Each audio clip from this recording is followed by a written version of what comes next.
Bienvenue au GDN, le journal numérique Global Digital News. Je suis Martial Mbomo. La Mauritanie, un champ de bataille géopolitique pour la Russie et l'OTAN.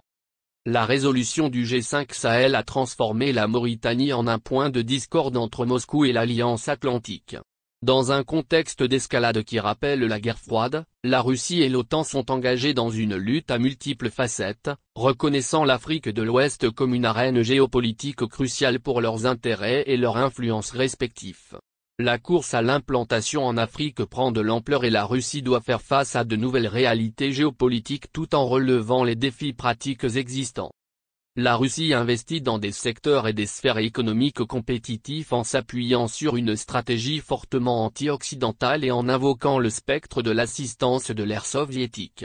La campagne au Burkina Faso et au Mali peut être considérée comme une manœuvre calculée pour établir une présence sur la côte atlantique et dans la région du Sahel, le tout sous le prétexte d'efforts de développement régional. Cette manœuvre ressemble à un échec et mat stratégique dans un jeu d'échecs, la Russie cherchant à contrer les tentatives de l'OTAN de l'encercler à l'est comme à l'ouest. L'acquisition de positions stratégiques en Afrique du Nord, que ce soit en Libye ou en Mauritanie, constituerait une menace pour le flanc sud de l'OTAN. La visite prochaine du vice-ministre russe des Affaires étrangères, Mikhail Bogdanov, à Nouakchott est la première depuis 2017, sous le mandat de l'ancien président Mohamed Ould Abdelaziz. Lors de sa tournée africaine, M. Lavrov a déclaré que de nouveaux mécanismes de coopération en matière de commerce et d'investissement devraient voir le jour. Même si les progrès sont lents, la dynamique est forte. En revanche, les activités de l'OTAN sont préoccupantes. La multiplication des visites de responsables militaires américains et européens à Nouakchott, en particulier dans les régions frontalières du Nord et de l'Est, adjacentes à l'Algérie et au Mali, éveille les soupçons de la Russie.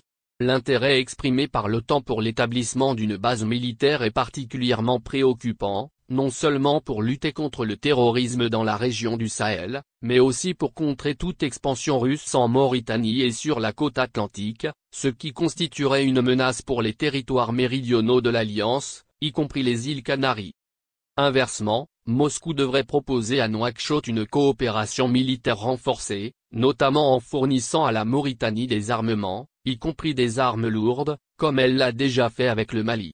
Lors de sa visite, Lavrov soulèvera sans doute la question d'une éventuelle base militaire de l'OTAN sur le sol mauritanien, qui mettrait en péril la présence de la compagnie russe Wagner au Mali.